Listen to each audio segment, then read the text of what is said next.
Webcam microphone up close. Webcam microphone up close.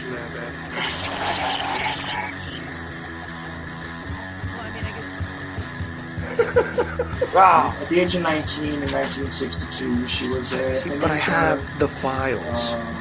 You know, I read this stuff at the National Archives, and I read these other things, and I said to myself, how can that be possible? The brain, you know, people's fondle slap of choice, I don't know, computers, internet, professional wrestlers, and not just an tourist style. It doesn't matter where the information comes from, as long as it's real. It doesn't, it's hard to get real information. Because seriously, they don't want you to just read two sources whenever I try to prove out one of these things. It's not. If you expect your government to tell you the truth, you're going to sadly disappoint another one of these things. Dear Lord, what a dirty, dirty old man, huh? Really? You can't be serious. Is this really how you want things to be? Come on. More hooker, eruptions, whatever. Like Dave Powers kind of... Really? Allegedly broadcast live from Pima Region 2, within the borders of the formerly united and currently occupied states of America. We bring you the Ochelli Effect. I damn sure know I'm an original. We have all these situations. I'd love to know why it takes 50 years, for That's that. For a 19-year-old girl to eventually get up to gumption to put these things out. As the obnoxious bumper tells you, it is the Ochelli Effect here on UCY.TV radio. I am your host, Chuck Ochelli. Tonight, we will have a couple of interesting people on, if all goes well. The first person I have on the first hour to just sort of set this up is Dylan Wade. In the second hour, Jim DiEugenio, who is the main man over there at the CTKA website, also an author, commentator, journalist of sorts, historian, teacher, so on and so forth, guy who's rather interesting in the JFK research community, but we're not going to talk about JFK tonight. While I adjust the microphone just a little bit, we're going to actually discuss the realities behind Helter Skelter, the Charles Manson case, as it were.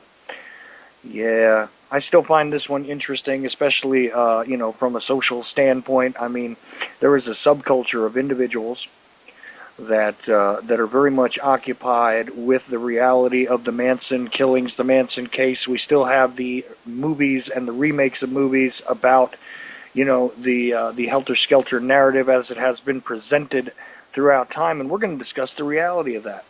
Now, why am I bothering to do this? Is this an MK Ultra thing? Is this one of those big, huge government connections? Is it merely just another situation where the LAPD is once again behaving in a corrupt fashion?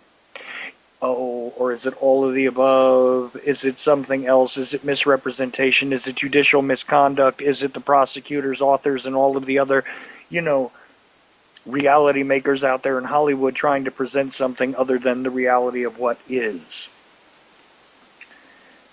Your guess is as good as mine, I believe.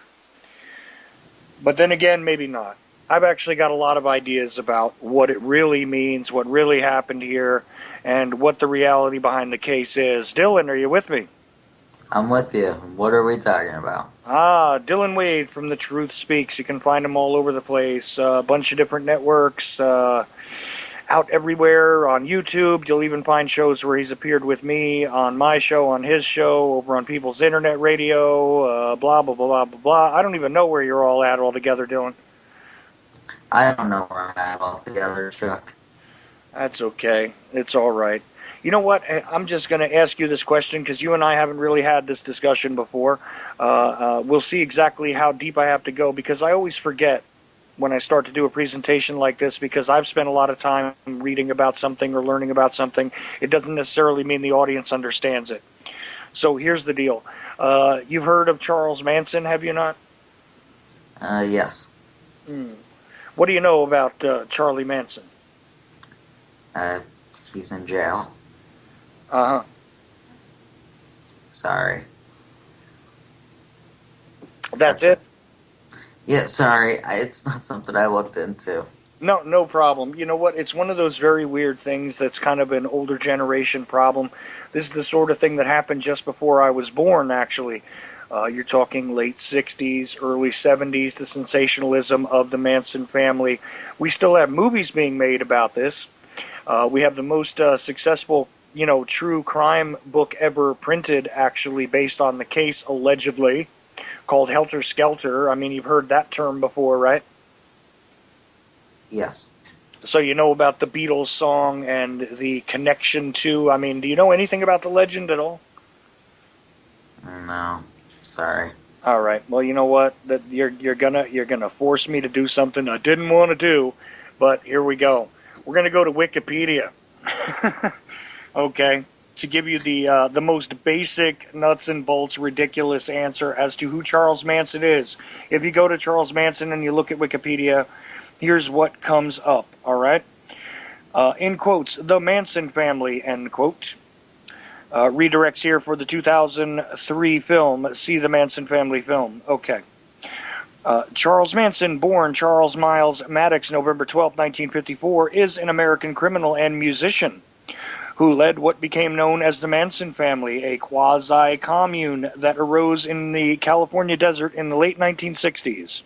In 1971, he was found guilty of conspiracy to commit the murders of 7 people, actress Sharon Tate and 4 other people at Tate's home, and the next day, a married couple, Lino and Rosemary LaBianco, all carried out by members of the group at his instruction.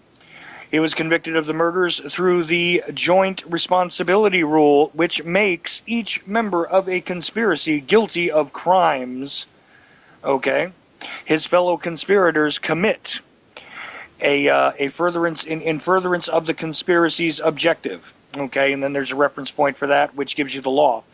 His followers also murdered several other people at other times and locations, and Manson was also convicted for 2 of these other murders of Gary Hinnon and Donald Shorty Shea. Okay, so that gives you a brief idea of who the man is and what he was convicted of, right? Yes. All right. Now, the thing that you probably don't know is that this sort of spawned a subculture of individuals who, Manson has been a curious person of interest over the decades. I mean, Geraldo has interviewed him. Charlie Rose has interviewed him. He's been national news when people get to see him, when his parole hearings come up and all these other things. Have you ever seen any of that stuff? No.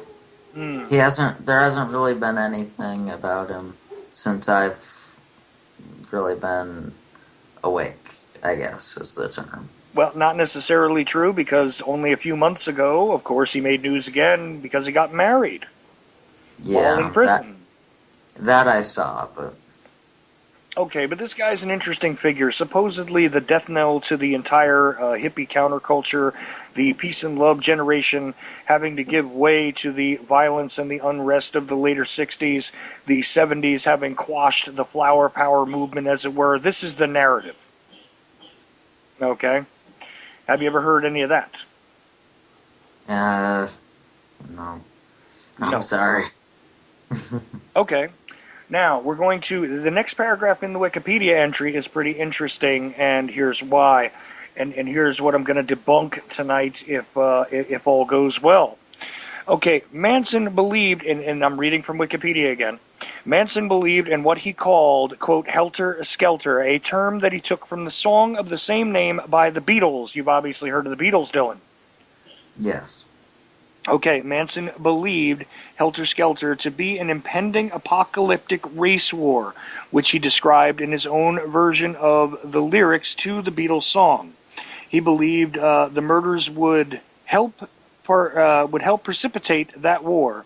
From the beginning of his notoriety, a pop culture arose around him in which he ultimately became an emblem of insanity, violence, and the macabre. The term Helter Skelter was later used by Manson prosecutor Vincent Bugliosi as the title of a book that he wrote about the Manson murders.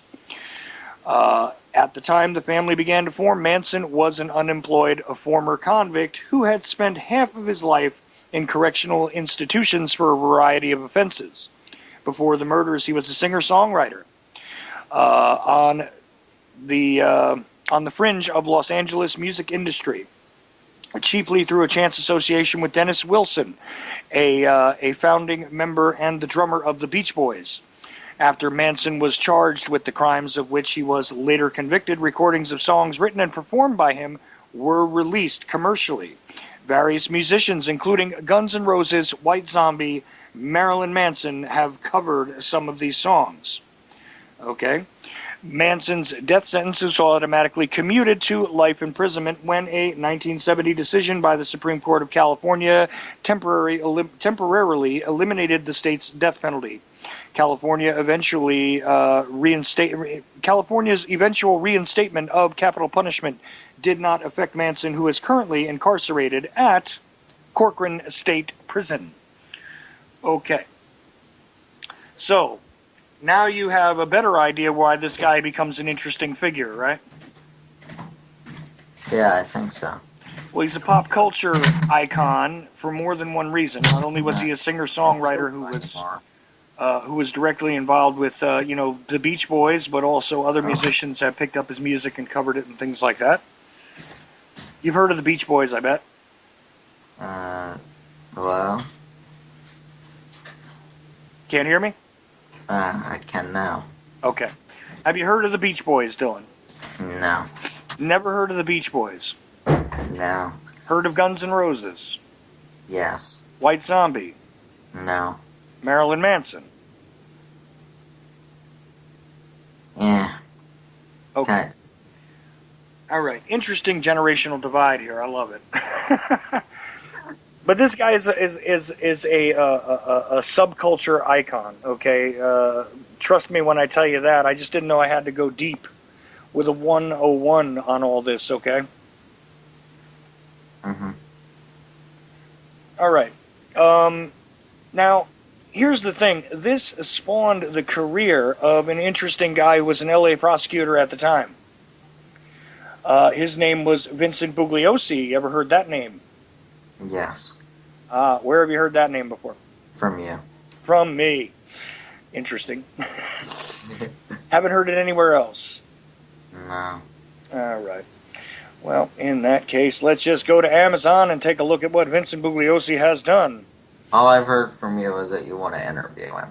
Oh, Vincent Bugliosi would never, ever want to sit before me for an interview for more than 5 minutes. I've been told directly that. So, and the reason is that that awful JFK book he did, but there's a whole lot more that he did. Let's get into it. Okay. We have the book Outrage, The 5 Reasons Why O.J. Simpson Got Away with Murder. Okay. 4 Days in November is another adaptation of the book Reclaiming History, which is a 2,000-page piece of garbage. The prosecution of George W. Bush for murder. Okay. Let's see. I agree with that one. Oh, no. See, that's the sad part, is I would absolutely love to agree with him on his prosecutorial brief that he gives about George W. Bush. I really would. But I can't, because I see the methodology by which this guy constructs things, and it makes me question everything. Now, as I was saying, he came to prominence because of the Manson thing. A lot of people don't know about his deep background, but I mean, he had his fingers in a lot of stuff. In fact, the first warrant ever signed regarding the RFK assassination that night at the Ambassador Hotel was signed by Vincent Bugliosi, and that was to search Sirhan's car. A lot of people don't know that. But anyway, moving on, Divinity of Doubt, the God Question, in which Vincent Bugliosi basically talks down to the reader and explains to them that he understands as an agnostic the reality behind the God question, as it were. Okay. So, interesting guy. Let's see what else we got. The Betrayal of America, How the Supreme Court Undermined the Constitution and Chose Our President, which is all about the theft of the 2000 election. You see what I mean? It's a really mixed bag, where I would love to support some of what this guy has to say. But then we get into things like Reclaiming History, where he sits and, basically says the Warren Commission got it right. Oswald was clearly guilty. And he knows very, very well, since he participated in a mock TV trial of Lee Harvey Oswald in the 80s, which is a farce in and of itself if you ever see it. But based on that, he believes that he could have easily prosecuted Oswald, who would have been easily found guilty in any court of law, because there's absolutely no evidence to prove anybody other than Oswald did the killing of JFK. So you can imagine how I react to that 2,000-page ridiculousness. But in all honesty, the first book that I ever read of Bugliosi's was long before his JFK book, and it was the Helter Skelter book, which is where most of the media, most of the general public gets their idea about what happened, with the LaBianco Tate murders, and who Charles Manson actually is, and the tremendous amount of fiction which has been brought up around him. So what do you think so far, Dylan? Are you learning anything? Mostly confused, but I am somewhere. Once you piece it together, I'm sure it'll make a little more sense.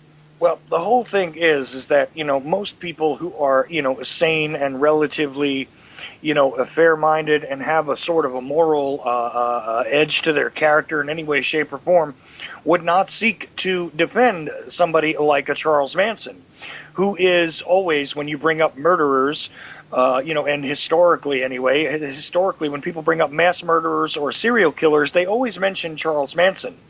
Now, the funny part about that, of course, is that Manson was convicted of conspiracy. He was not convicted of murder, and in fact, nobody has ever been able to prove that he directly participated in a murder at all.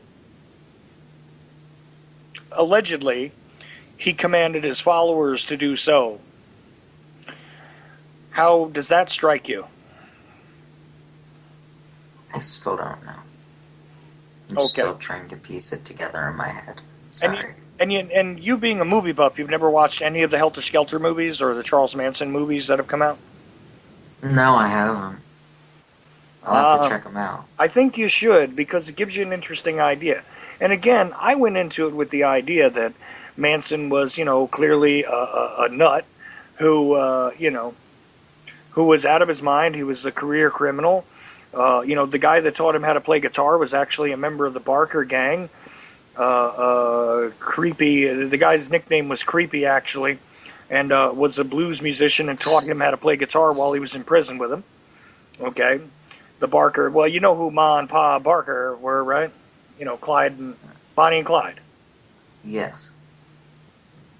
Okay, well, one of the guys that had the nickname Creepy actually was in prison with Manson when he was much younger and taught him how to play guitar. So, and meanwhile, he actually had a deal with, I've got to think about this a moment, because there was a producer of interest, and maybe I should take this a little further back.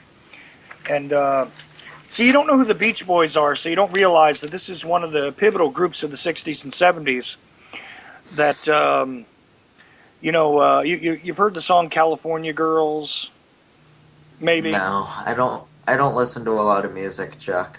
But this would be background music in, like, movies and everything, man. Did you ever see the movie 50 First Dates with Adam Sandler? How about that? No. Oh, man. Okay. I'm just having trouble connecting with you here. All right. Sorry. This isn't a topic I'm very well versed in. It's okay. You know what? Hopefully I'm giving you something to think about here. You are. Okay. Good deal. Let's see. Vince Bugliosi, all right. Some of the people that actually committed the murders had names like Tex Watson, Susan Atkins. Let's see here. Yeah, Linda Kasabian got immunity after she confessed. Of course, Susan Atkins had actually tried to pass along a confession prior to this and had sort of added to these things. These are all figures in the Manson murders, and it's kind of interesting that you don't know any of this stuff. So I'm trying to think of, where I should begin here. I mean, Kurt Gentry was the co-author of Helter Skelter, which was published in 1974. long after the prosecution had already gone through and all that. Well, anyway, awfully interesting the double standard with which Bugliosi uses to prosecute somebody like Charles Manson, but yet doesn't make the same types of reaches to exonerate somebody like Lee Harvey Oswald in his 2,000-page treatise. But anyway, what can you do, right? If you didn't find some tie to JFK, I think you were sick. Well, but the problem is that, Bugliosi has tied himself to the JFK assassination by putting out this huge book that he says basically answers all the questions of conspiracy and puts to rest any further discussion being required. Of course, anybody that's ever come at him and tried to explain to him that he's factually inaccurate in his book or anything else, he won't even talk to. But, hey, what can you do? Most famously, if you remember the Jesse Ventura, did you ever see the Jesse Ventura conspiracy theory show? Yes. Okay. Well, Vince Bugliosi was the author who is waving his hand at the camera and telling him to turn it off. There we go. Now you have a face to put with the name. Kind of, yeah. Mm-hmm. The interesting thing, though, is that when you begin to examine the ins and outs of the Manson family, and I looked at some of the sort of the outlying members, the people that weren't directly involved, with Manson at the time of his arrest, but some of the people that became his followers later, this really becomes a really strange, interesting sort of subcultural phenomenon. I mean, to this day, the man has many supporters. I mean, when I was a heavy metal musician, in fact, I used to run around wearing one of those shirts with Manson's face on it, which said "Charlie, don't surf" on the back. Of course, this is a sub-reference to another iconic phrase in pop culture, which is way before your time as well. Has to do with the movie Apocalypse Now, if you've ever seen that. Apocalypse Now? Yeah. I've seen that. Well, then you remember the scene on the beach where they said "Charlie, don't surf." Yes. This was kind of attached to a picture of Charles Manson and put out on a T-shirt for a while, and was actually sold by his supporters. And I was even involved at one point because people have still demanded have been out there searching for and willing to pay for the release of his music over time. And there have been various record labels which have put out his music in sort of a very strange fashion because, of course, based on the Berkowitz laws and all that now, you are, the Son of Sam laws, you're not allowed to profit from your crimes or to profit from the notoriety that your crimes provides you. So Manson is never directly allowed to profit off of his music, but his music has been widely distributed over and over again. I mean, even really badly made tapes from his hospital bed when he was hospitalized in, I'm trying to remember the name of the prison now. Oh, that's a really gray area. How do you prove that the notoriety is why he gets more music sold? Well, because it simply does. I mean, they take up the same thing. Like, you can't prove that it isn't part of it, but it's guaranteed it's a pull to it. So, the victims of the crime would be allowed to profit from it, but not the criminal. I mean, just like the paintings made by John Wayne Gacy. You ever heard of him? No. Oh, boy. You don't know much about serial killers, mass murderers, and famous criminals, do you? No. John Wayne Gacy, another interesting guy. You could find him as the clown killer, and he actually killed people. Actually dressed up as a clown, and later on, oddly enough, did paintings of clowns, which sold for a lot of money.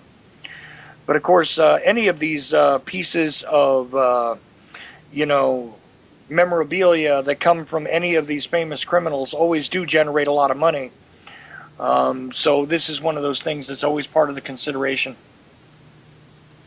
So Manson's music has been distributed in sort of an underground railroad fashion for years, and it still makes its way around. A lot of it is not out there on the internet because, so many people find it completely vile to support the guy, calling him a murderer and a cult leader and all this other stuff.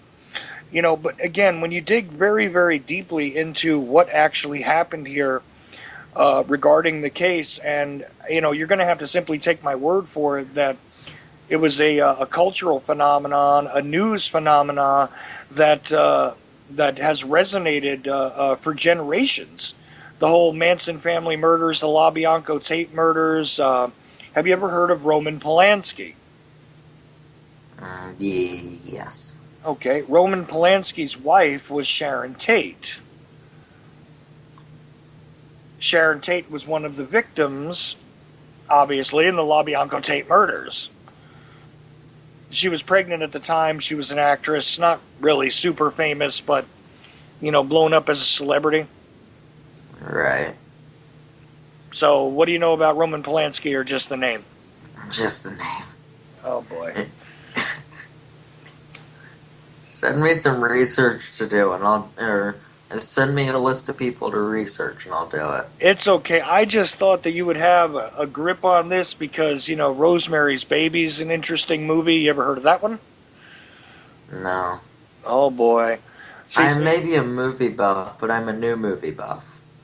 I'm starting to watch some older stuff. So you're only like after the turn of the century movie buff. No, I watched some older movies, finally.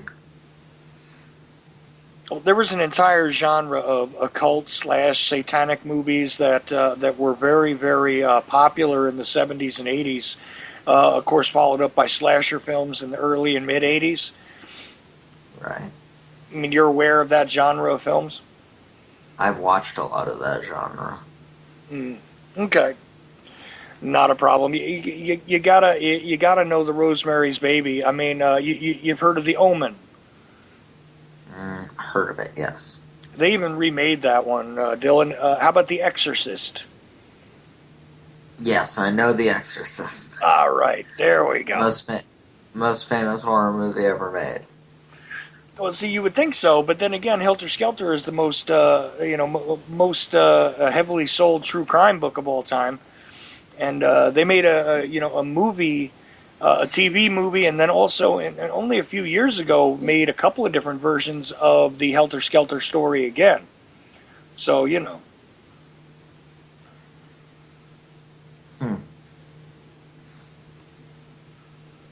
Well, anyway. The guy who's going to know a lot about this, of course, is Jim DiEugenio in the second hour, but I figured this would be of interest to you anyway. It is of interest. I'm just not very knowledgeable about it. I'm sorry. Not a problem. Not a problem. So, you know what I'm going to do now is you can understand that Vince Bugliosi was the prosecutor who is largely responsible for building up the legend of the Manson family, of Charles Manson himself, for making him a notable figure in criminal, in true crime history. You can understand that part, right? Yes. Okay, and so you accept the idea that there have been multiple movies and books made. There's been various books, actually. Helter Skelter is not the only one. The first other side of the coin book I read was called The Family. I can't remember the author's name off the top of my head, but there's actually been various books written about the LaBianco Tate murders and the Manson family. Tons of research. If you just enter Charles Manson into a search engine, you'll find tons of stuff, including all these interviews and wild clips and things, from, like I said, the various interviews over the years, including Geraldo Rivera, the various news outlets having interviewed him. I believe Charlie Rose interviewed him at one point, all that kind of stuff.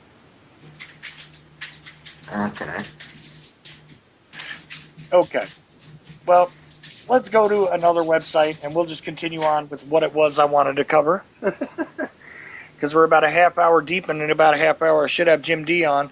If not, we're going to keep having to go through this stuff, if he makes it a little late. But we shall see. I kind of wanted to get into this later, but let's go for it now. I do actually have to go at 7. No problem.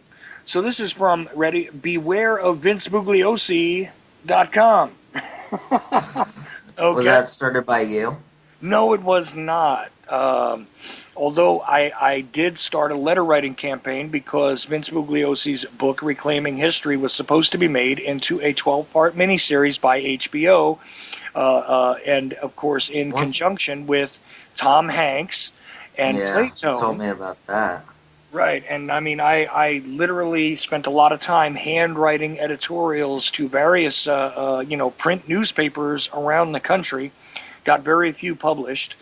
But it did make a few newspapers on the East Coast. The New York Post totally butchered what I sent to them and didn't even put my name on it when they printed the editorial piece. Thank you very much, Rupert Murdoch's people. But all over the country I put this stuff out, and I know it did make it into some of the smaller newspapers that were kind of amazed that somebody took the time to write such a complaint about Vince Bugliosi and his book being made into a miniseries.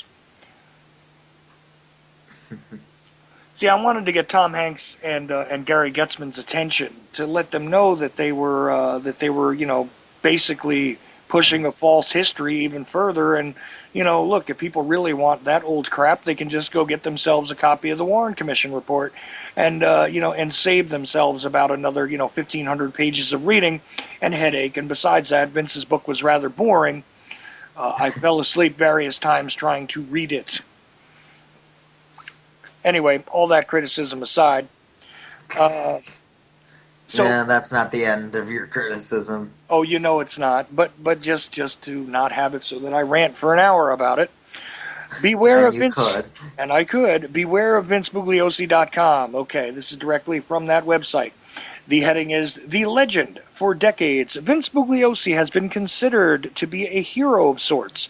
Many people across America regard him as a champion of criminal justice, and why not? As a retired Los Angeles Deputy District Attorney, Mr. Bugliosi often claims to have won convictions in 105 of 106 felony jury trials. In 1971, Mr. Bugliosi became a household name when he successfully convicted Charles Manson, along with 4 members of his quasi-family, of capital murder for the Tate LaBianco massacre, a New York Times best-selling book, and a big-budget Hollywood movie deal soon followed. Overnight, Vince Bugliosi had become a national celebrity. Okay? So again, it kind of sets it up. Okay, unfortunately, during Mr. Bugliosi's rise to stardom, the majority of admiring Americans were unaware, and still are unaware, of the highly dubious, unethical, and at times unlawful tactics implemented by Mr. Bugliosi while attempting to suppress a series of personal improprieties. According to eyewitness statements, police reports, and multiple news articles alleging that Mr. Vincent Bugliosi had abused his governmental authority to unmercifully stalk and harass his milkman. Other allegations include slander, assault, and battery on his mistress, and the fabrication of evidence in district justice. Now, the milkman incident, and I don't even know how deep they go into this, but the milkman incident is funny because he actually settled out of court and wound up having this man file sign a secrecy agreement so that he could not disclose any details about this. But Bugliosi accuses him of stealing, sent secondary individuals to harass him, all this other kind of stuff. The story, supposedly, based on my research, is that there were individuals that claimed that the milkman had been sleeping with his wife, which is kind of funny. And so he was trying to track that whole thing down, and he very much utilized his office to harass this man who was no longer even a milkman at the time that Bugliosi was harassing him. But anyway, there is much, much more. The abuse of his mistress, he got her to sign a non-disclosure agreement as well. And that's a whole interesting story that I advise the audience to go look into for themselves. But in fact, Mr. Bugliosi's recklessness, disregard for the law, got him indicted on 3 counts of perjury pertaining to the Manson murder trial. A lot of people don't know that. He was actually, and this again is from my mouth, not from the article, he was actually indicted for perjury based on the fact that he violated a gag order with the judge and passed along transcripts of things that were not supposed to be made public to the press in order to pollute the jury pool. So this guy has always played about the dirty tricks pool as far as I can see. But what are you supposed to expect from a Los Angeles County official of any type? Anyway. Okay, so, murder trial. Once for lying under sworn oath to the grand jury and twice for lying under sworn oath to Los Angeles Superior Court Judge Charles H. Older. According to the LA Times, Mr. Bugliosi claims of winning convictions in 105 of 106 felony jury trials. Nothing more than an unsubstantiated claim or distortion of the facts. Click here to view a news clip or blah, blah, okay. Having Skype issues. Can You you are. still hear me? Yeah, I can hear you okay. Okay, that's odd. It's telling me that my connection, and that my internet connection is a problem. If I drop, I'll try to get back in. Okay, no problem. Okay, so they kind of give you a cursory understanding of his indictments for perjury and things like that, pertaining directly to the Manson trial, which really should have been a slam dunk kind of victory for him, not because the evidence was so good, but because the defense team was so bad, and they had already spread this narrative, this fiction, this continuous fairy tale about the Beatles slash Book of Revelations construct that Manson had pushed himself, allegedly. They had gotten this narrative launched out there into the public's mind. They had already tainted any potential jury pool. Of course, a change of venue was requested at one point for Manson, and the judge granted that probably no one in America had not heard of what happened regarding the LaBianco tape murders, and this is a reality. Okay, but here's an interesting point from this bewareofvincebugliosi.com.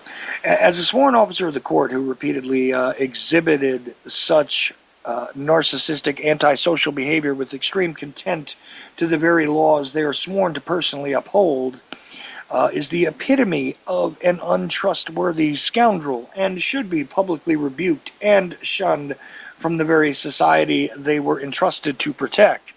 The social parasite of society who insist on building careers and amazing fortunes off the death and misery of their fellow human beings should be boycotted on every level. Okay. And they also give you links for, where you can get the police reports about him harassing his mistress, about him harassing his milkman, which I find to be a humorous story at the very least.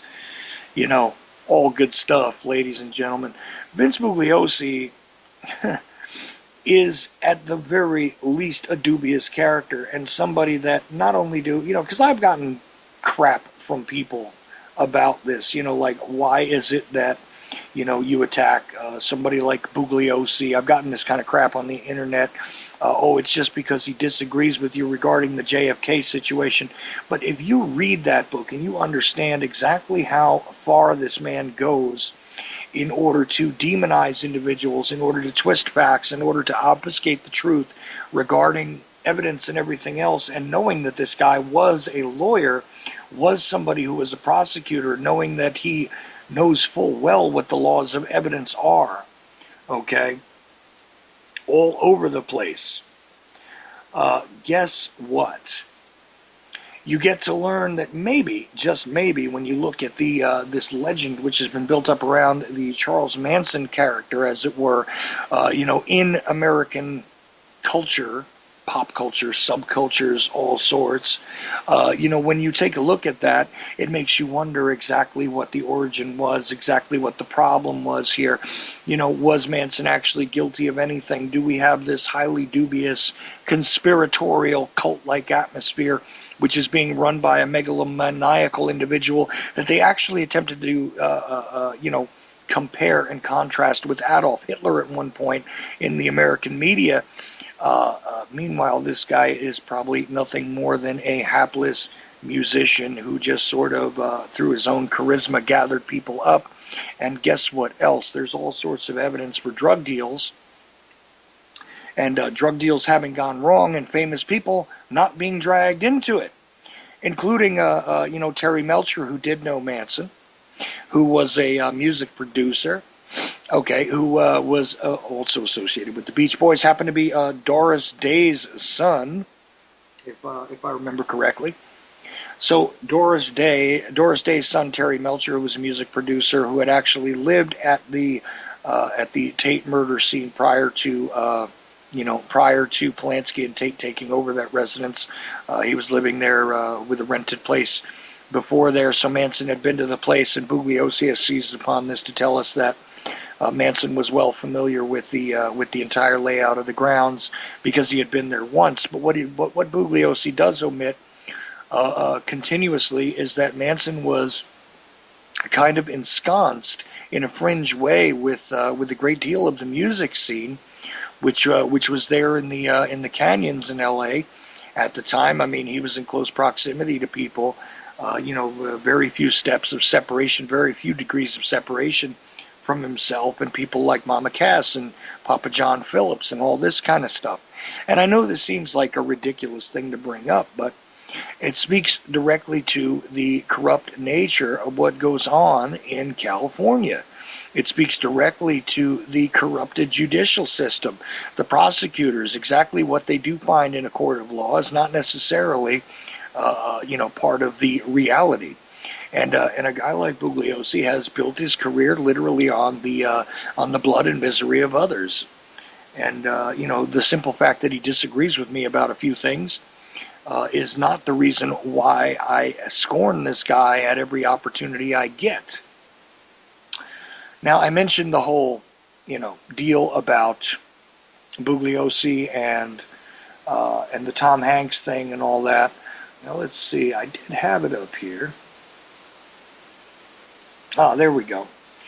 So here is one of the versions of what I sent around in 2012, because ostensibly the Reclaiming History movie, the series that HBO was supposed to do, and Tom Hanks and Playtone and Gary Getzman and all those guys were involved in.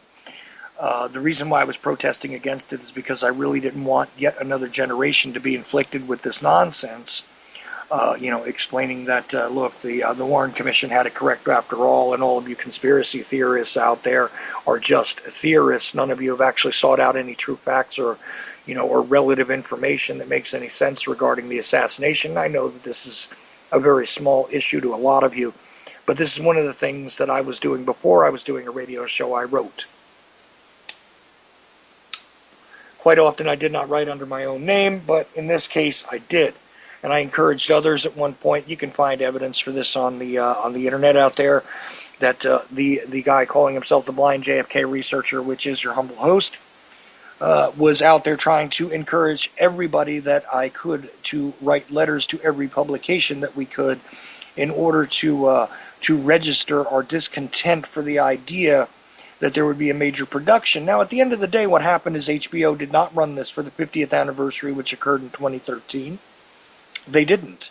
What did happen to the project, what did happen via Playtone and the Vince Bugliosi deal, where he makes yet another $1 million for his alleged 20-year effort of nonsense, which there are plenty of allegations out there that he didn't even do his own work regarding this book.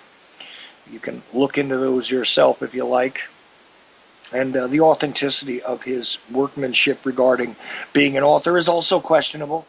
If you just take a look at the difference in styles, regarding his God Question book versus Reclaiming History versus Helter Skelter, although there is a obviously advertised co-author with Helter Skelter, Kurt Gentry. But either way, you will find a stylistic problem, you will find a linguistic problem regarding the way these books are constructed, and of course all of that is in my imagination. But here is actually what I related to a lot of newspapers throughout the country, and sort of one of the versions of the letters that went out. This was printed in a group of newspapers in New Jersey, actually, in 2012. Okay, and again, this, by the way, the HBO series wound up not being the HBO series. It wound up being part of the CNN series on the 60s. It wound up being a big part of the CNN series on the 60s, probably what the genesis of that entire series was, rewriting history, as it were, and trying to once again push down our throats the mainstream ideas about everything from Lyndon Johnson to the Vietnam War, to Kent State, to Richard Nixon, so on and so forth. Anyway, it became that, and it also became an awful flop of a movie, which I applauded when it flopped, called Parkland. Okay.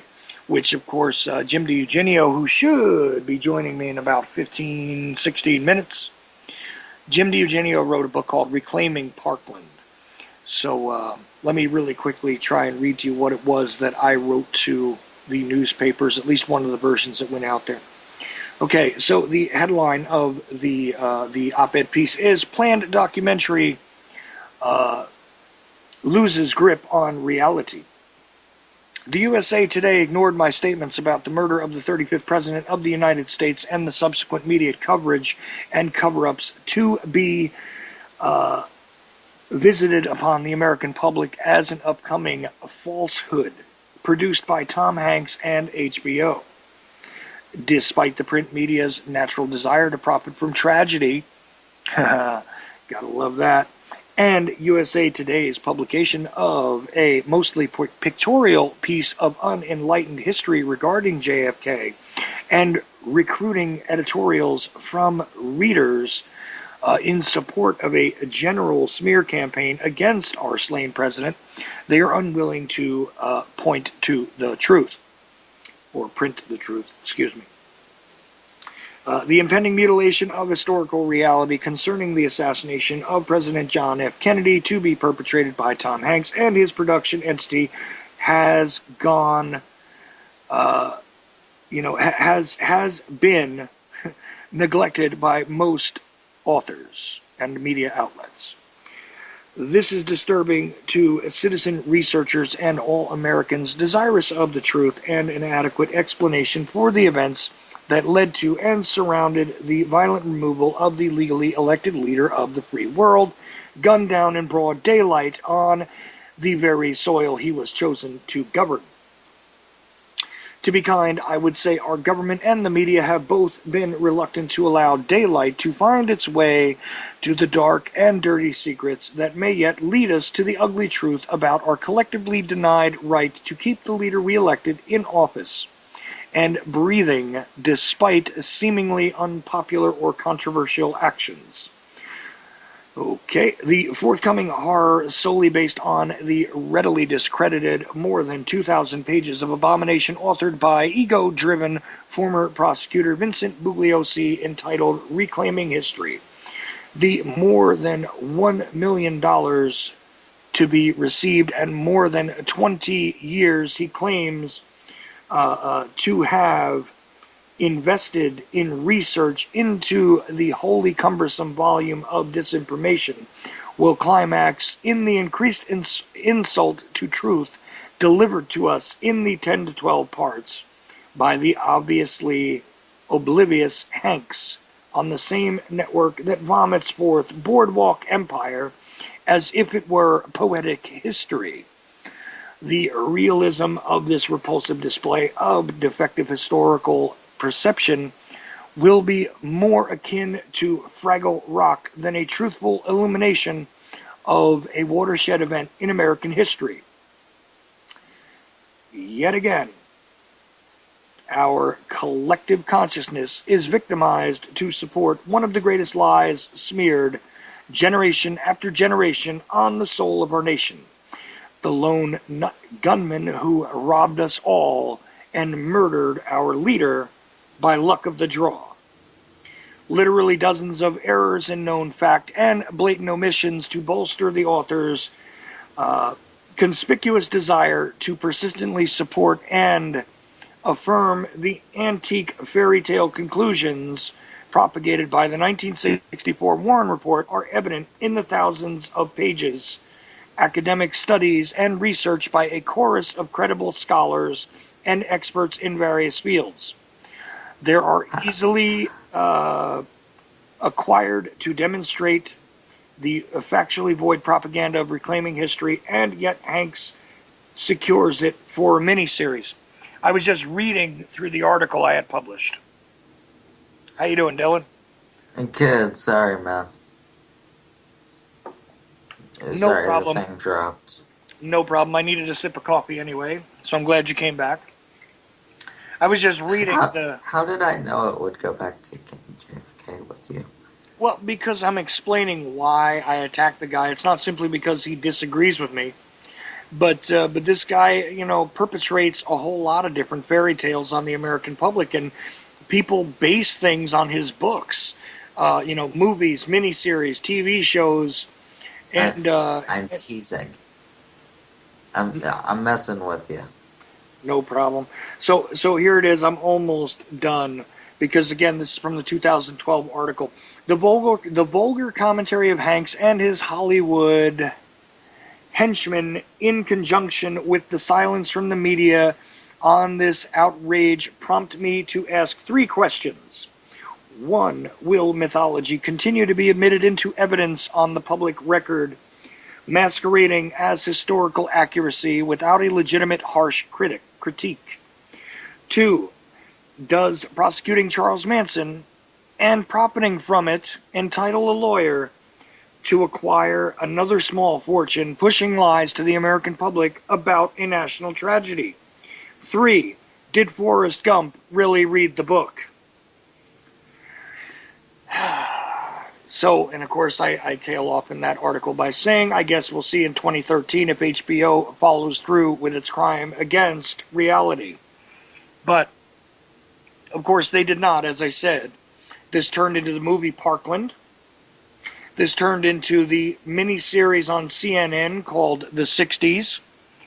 This turned into a bunch of other smaller projects because I think that some of the pressure and aggravation from individuals like myself might have dissuaded Playtone and HBO from continuing on with the original plan.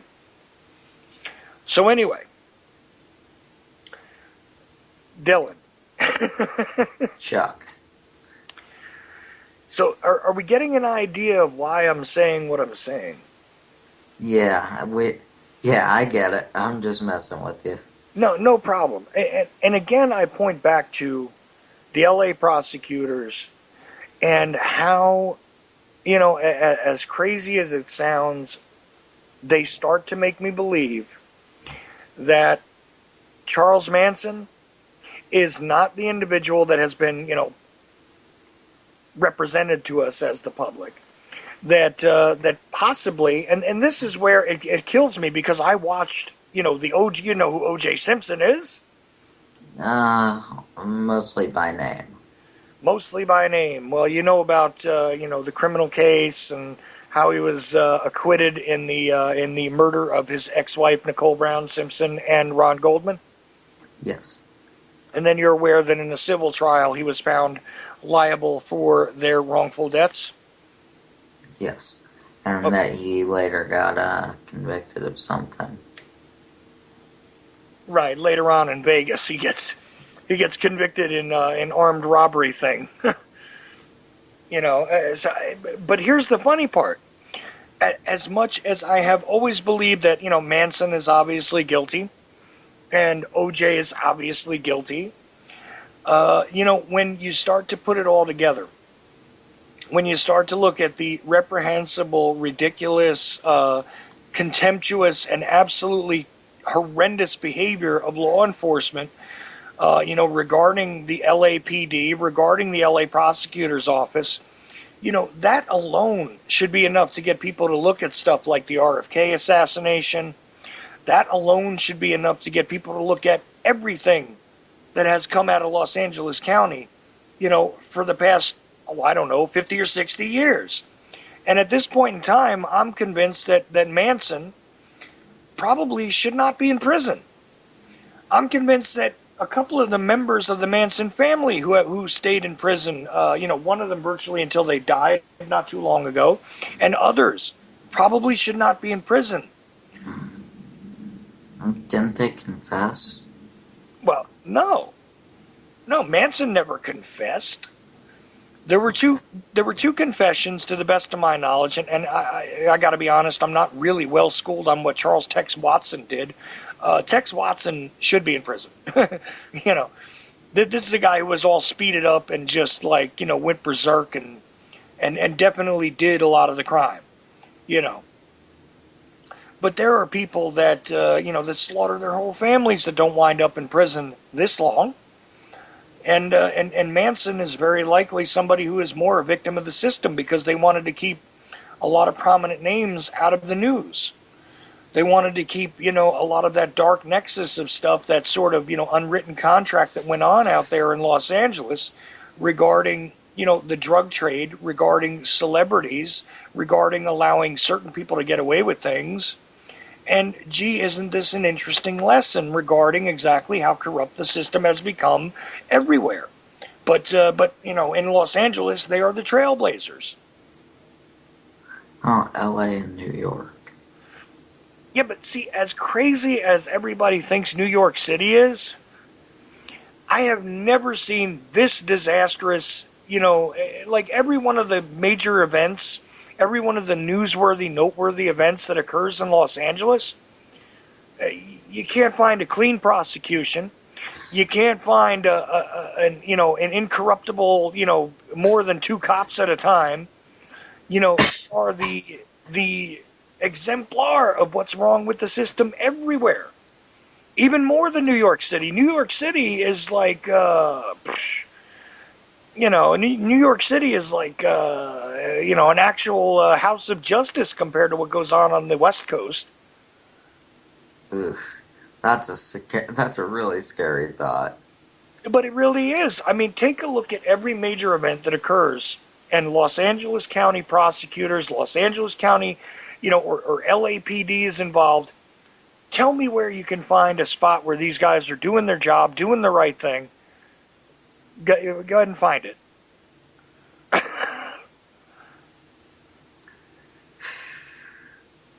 I mean, when you hear about corrupt police, and then it leads you to think about things like, why is it that, all over California, they had more riots than they did in the rest of the country. When riots were breaking out in the streets, they had them all over. In California, well, why? Because these are the people that are really living in a police state, unless you're one of the rich and famous, in which case, you buy your way out and you're given a pass. You're allowed to slide. But as far as being regular people in California, I don't know. What do you think? I don't know. I don't live in either of those places, so I can't make a fair comparison. Well, thankfully I only spent a very short time in California, but I mean, for God's sake.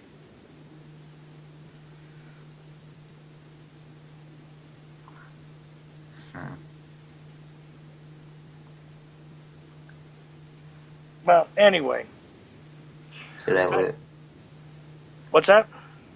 Okay, I didn't lose you. Okay, I thought I couldn't hear you for a second. No, you're having a lot of issues today, man. and sadly, I guess it was a misfire to bring you on for the first hour. I mean, I'm trying to instruct you about this stuff and give you an idea about this cultural phenomenon, but this is something you're not even aware of, huh? No, sorry. I do want to learn, though. If you ask your parents about Charles Manson, they'll tell you. They have their ideas, whatever they have, but I guarantee you they'll tell you. Okay. I'll ask around. Yeah, you should. Anyways, so hopefully, see, I've got to check in now and see if Jim is ready, because I don't know if he is. No, I've got to jump off. I haven't eaten yet. No, not a problem, Dylan. I thought this would be an interesting educational point for you to grow from, but you don't know the very, very basics about this. But I'm telling you, look up Vince Bugliosi, look up the stuff he's done, look up Charles Manson and the cultural phenomena behind it. Look up his music, his influence on music, his influence on subcultures, on sort of becoming the poster boy for the death of the hippie generation. The changing of the guard, as it were, from flower power on to what happened in the 70s, so on and so forth.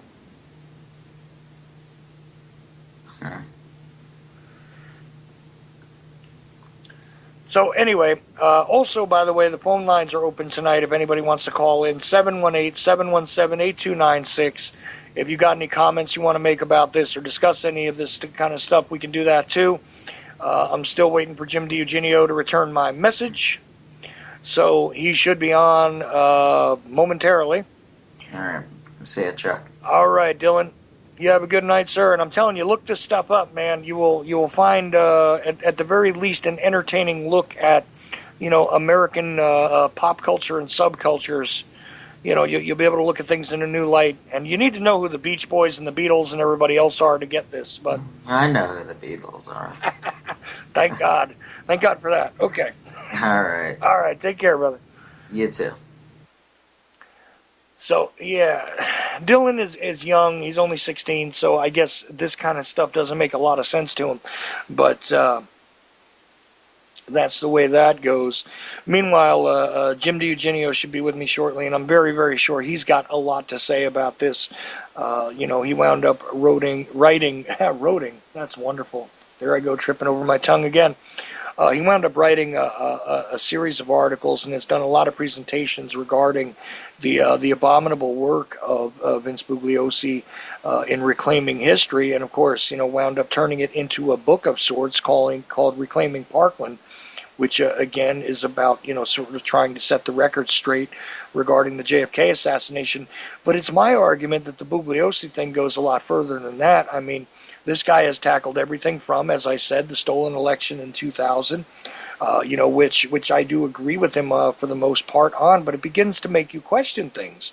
The prosecutorial brief for George W. Bush for murder, this was made into a book as well, and this guy is supposed to be a celebrated author. Of course, the genesis of that situation having come from the Helter Skelter mythology, the Helter Skelter true crime, which is to the best of my knowledge, the biggest selling true crime book in history.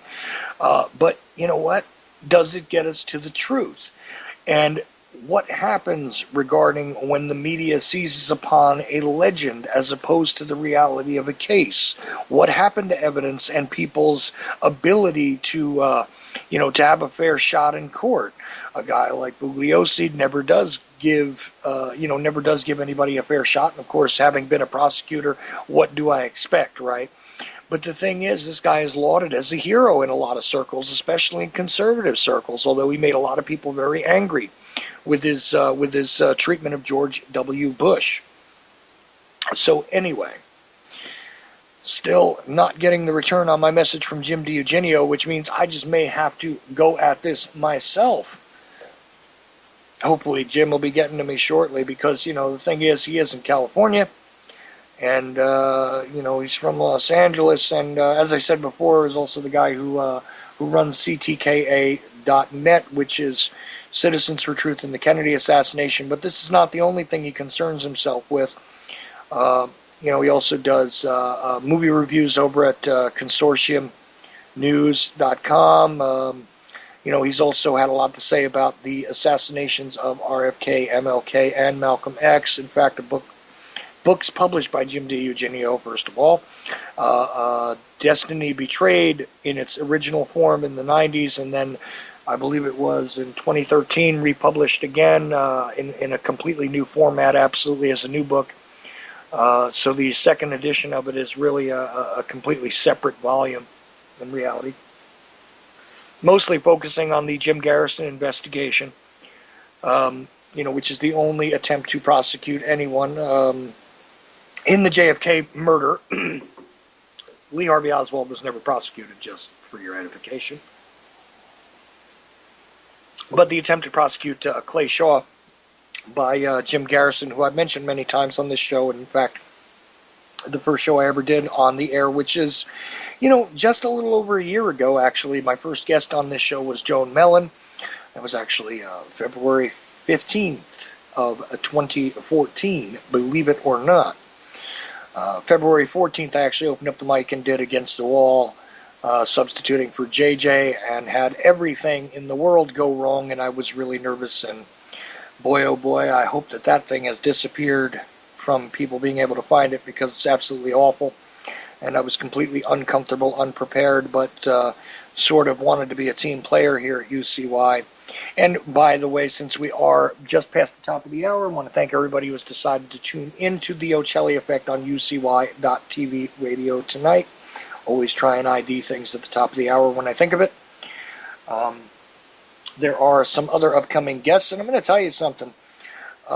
as time ticks away here, I'm starting to worry as to whether Mr. DiEugenio is going to be able to make it.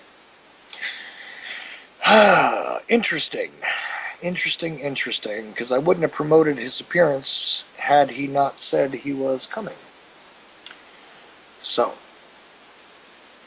what shall we do? Oh, by the way, I do believe I mentioned this already, but let's mention it one more time. The phone lines are open, 718-717-8296, if you want to call in and talk about this or anything else, up until the time Mr. DiEugenio shows up. Also, if you're on my Skype list, if you're on the Charles.Ochelli Skype list, feel free to drop in as well. I'll add you right on in. And we can just have a no-holds-barred discussion about this or other topics. And this is going to force me to have to go to something else to try and communicate. Ah, boy, oh boy. Well, this is the perils of live radio, right? So, not sure. I mean, who knows? There could be a technical issue which is keeping Jim away from the microphone at the moment. You know, and I thought it was odd that he accepted to be on the Thursday show anyway, because usually he does Black Op Radio with Len Osanic, which you can find at blackopradio.com, mostly concerning his broadcasts with the JFK assassination, but he's also covered things like 9/11, the Franklin cover-up, RFK, MLK, you know, all of those wonderful points in history that I like to point to, of course. And actually, I've tried to pull together a show on the Franklin cover-up scandal, depending on what you want to call it, a few times, but I've had people back out on me, believe it or not. So let's see what we have here. Which, oh, by the way, I am not going to continue the SoundCloud membership because I'm really not getting enough feedback on that. I get plenty of complaint letters, though, and messages and things like that, which now my email is at the ucy.tv/TOE page, so you can send your, your problems, your ideas, your guest suggestions, and all that straight to the email there. In case you don't want to click there, or you happen to be listening on a phone or something else right now, you can email me directly at chuck1972@lycos, which is spelled lycos.com, and I'll gladly take all of your hate mail, suggestions, whatever else there. You can also find me on Facebook, which seems to be the favorite place to harass me lately. But I kind of enjoy the harassment, so it's fine. Let's see now.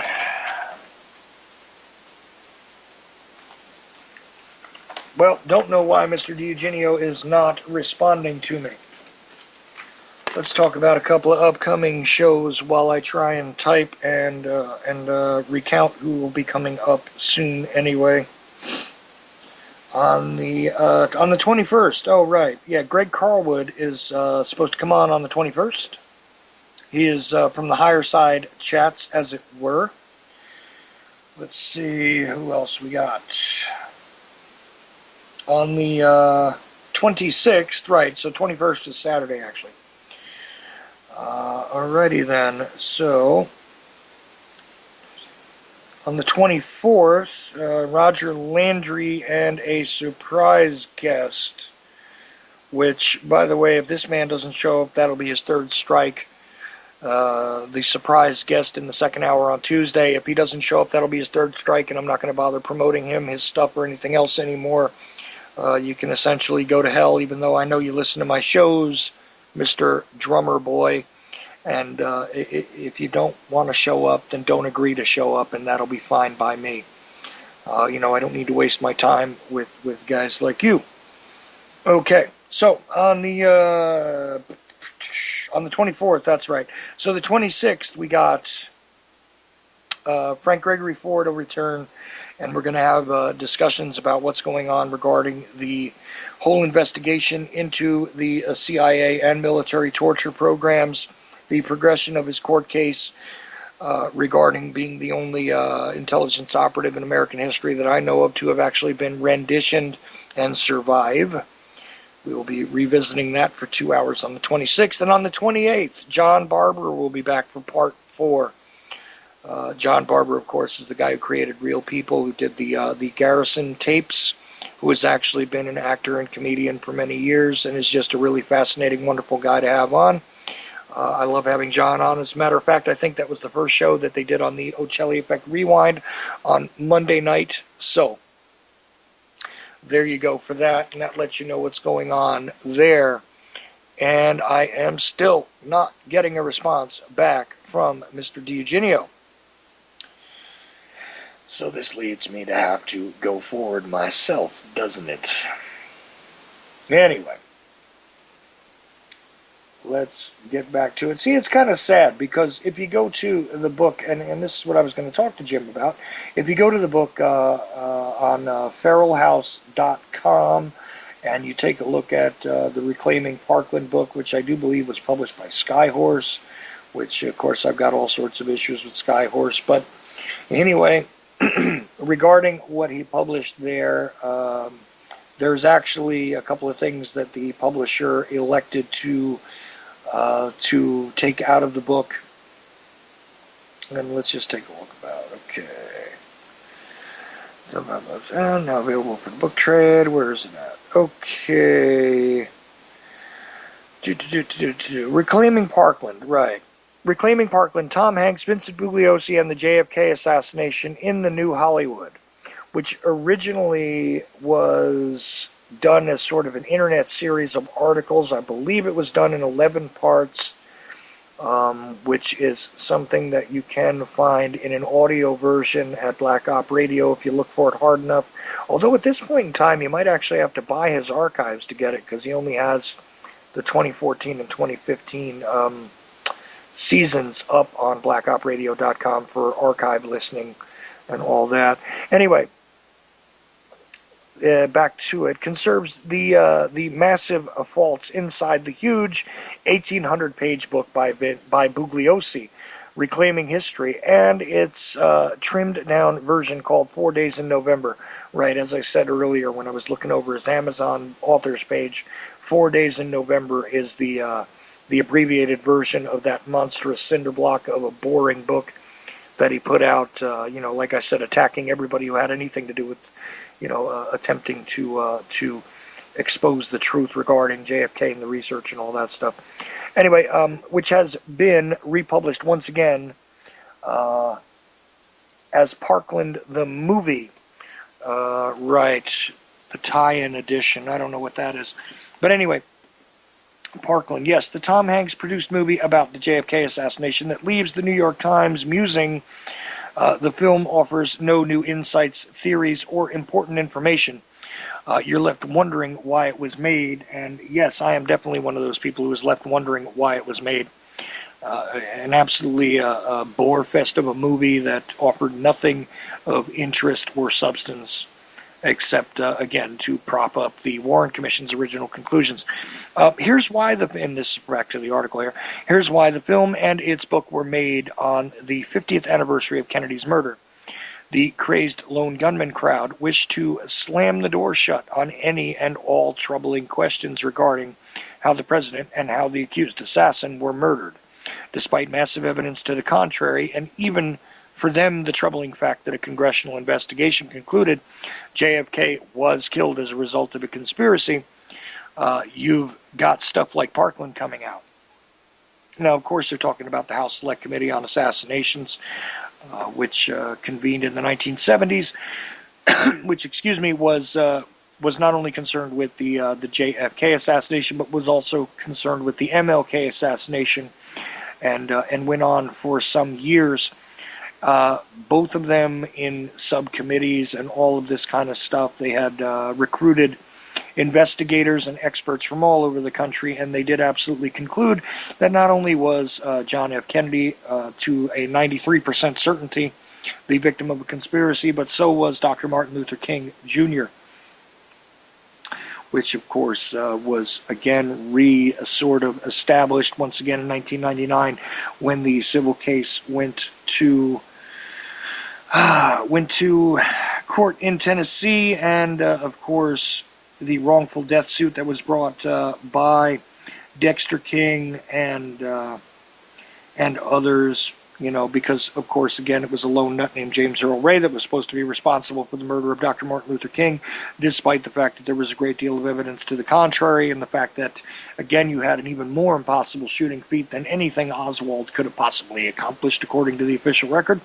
But hey, actually, the funny thing was James Earl Ray was going to be granted a new trial, and you should really take a look at the story of Judge Joe Brown and how he was removed from the bench at exactly the time that he began to ask questions regarding testing the Game Master rifle and actually taking a look at the evidence, with fresh eyes much later on to see if James Earl Ray had in fact been wrongfully convicted. He entered what was called an Alford plea at the time, supposedly having, entered a guilty plea, but it was actually, technically speaking, an Alford plea, which is a different judicial animal than just simply pleading guilty.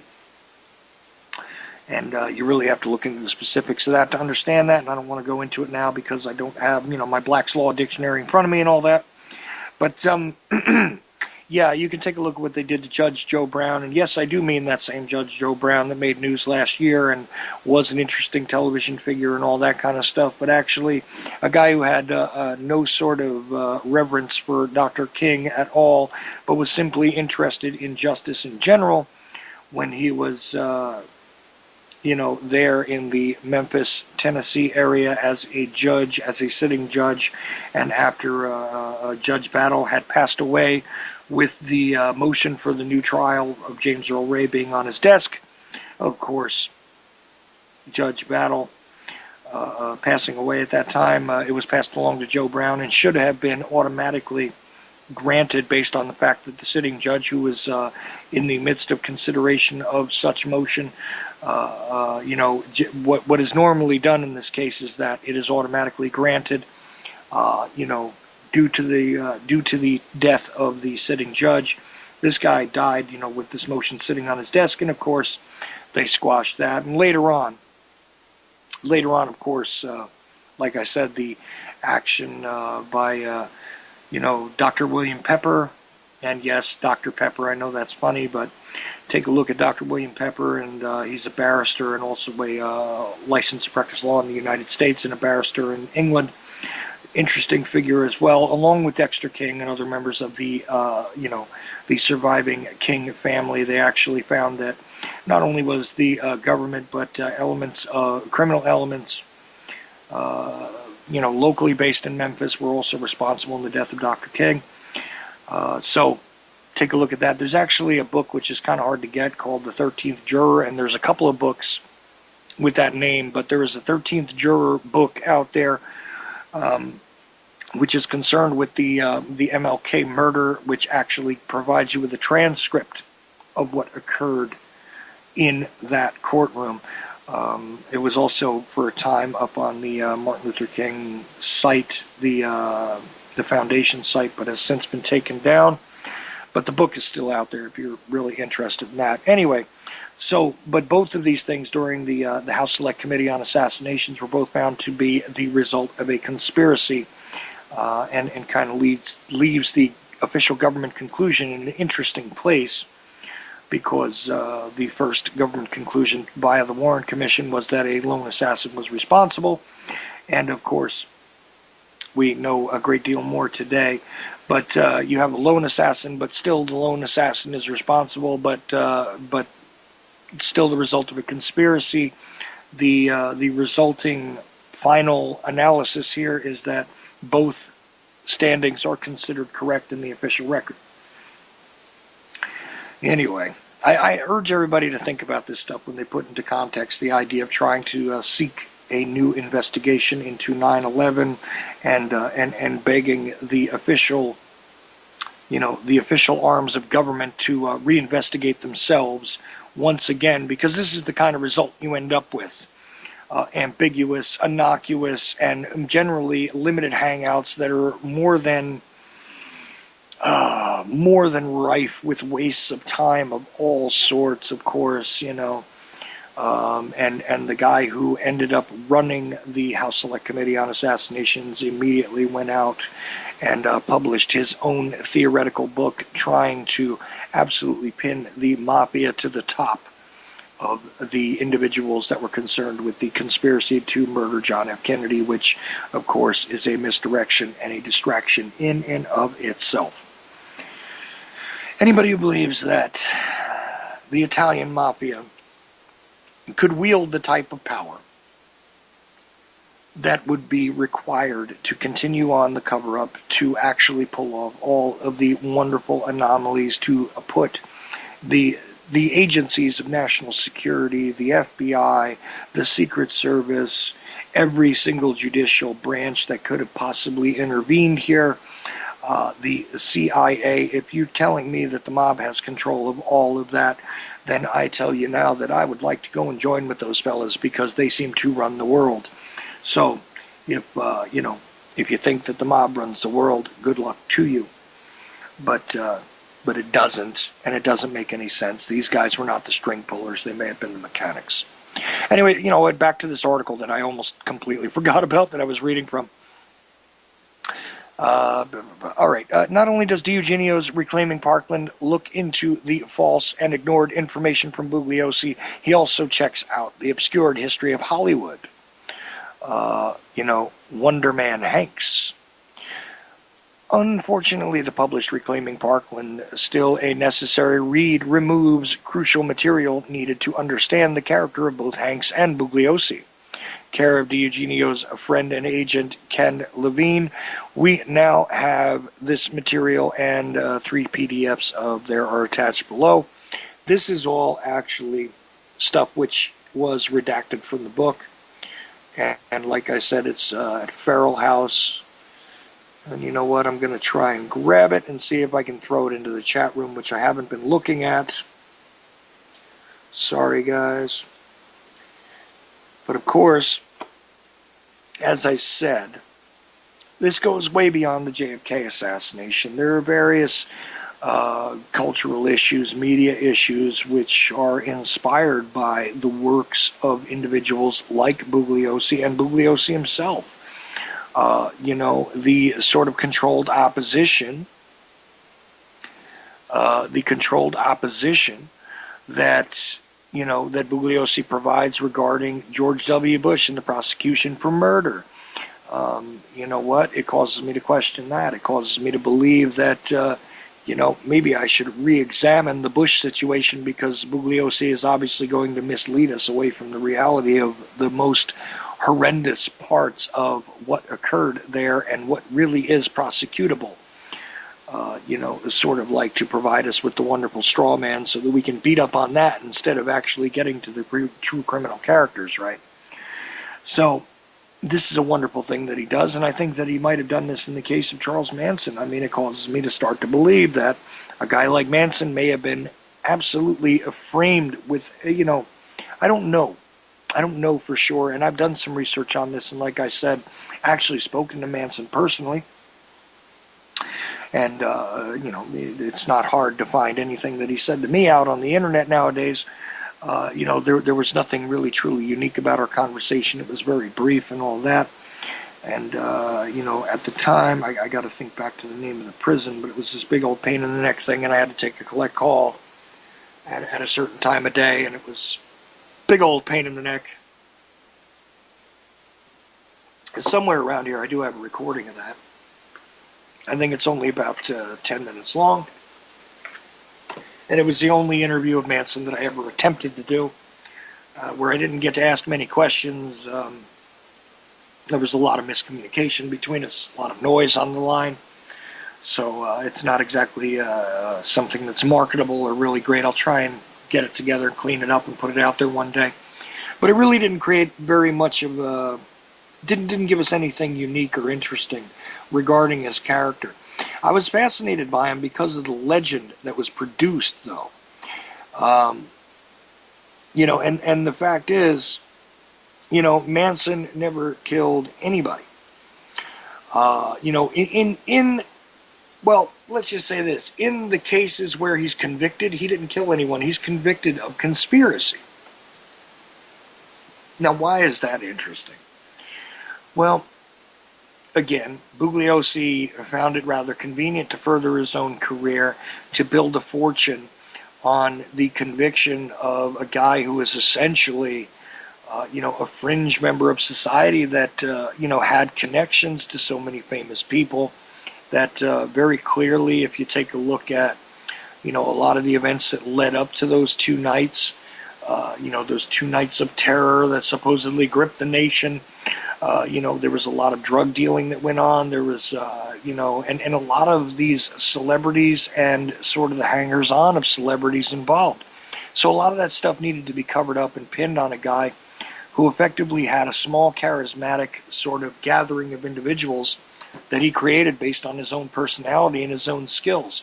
Now, to say that this guy is, a good guy and I think he's innocent or anything like that, I wouldn't say that he's completely innocent. I'm sure he's guilty of something. But to have sat in prison now for all this time, it's another injustice. Another injustice. Virtually his whole life was an injustice in one form or another. I mean, it started from, and you got to peel away those things too, because, see, Bugliosi tells part of the legend about how Maddox was born and, to begin with and everything else. I mean, the reality is that he had a mother who was, kind of loose and party girl and all that kind of stuff. And, taught him, his very early sort of ways of manipulating and interacting with other individuals. The kid was initially, his birth certificate wasn't filled out correctly, so initially he had no first name. He was just baby boy Maddox. And I think Wikipedia listed him as Charles Milton Maddox, but that was the final paperwork. But the original paperwork actually contains no first name. He was no name Maddox.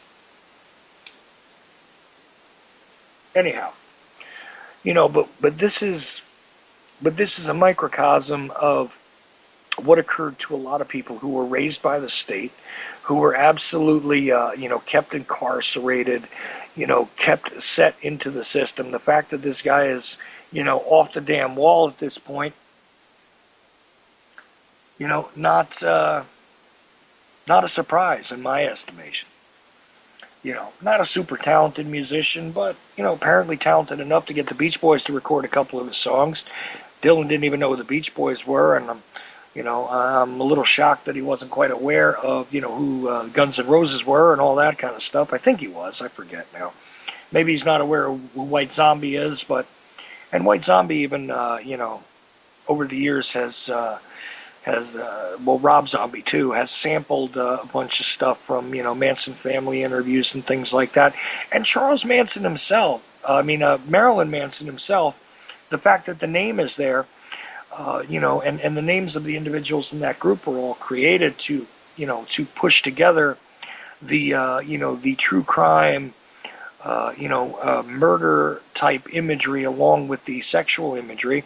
I mean, Marilyn Manson obviously being the leader of the band, the pinnacle of sexuality as far as iconic imagery goes, Marilyn Monroe, and then the pinnacle of murder and mayhem being Charles Manson. And amazingly, Manson is a guy who wasn't even present at the murder scenes, at the time of the crimes. Allegedly had gone back to visit one of the murder scenes to check something out.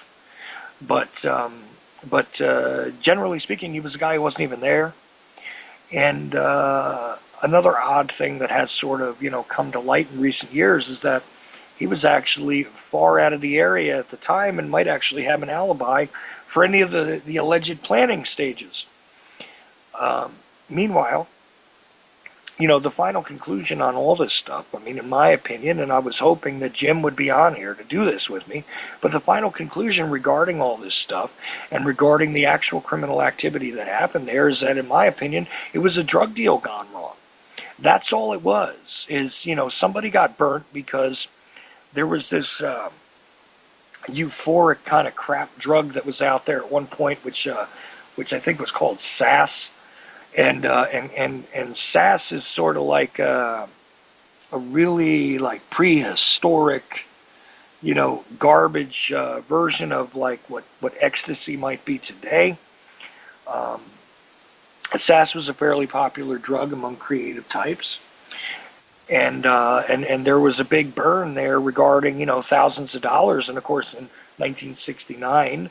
A couple $1,000s was worth a lot more than it is today, and believe me, I wouldn't begrudge a couple $1,000s landing in my pocket anytime during my lifetime. But trust me, in 1969, it was worth a lot more.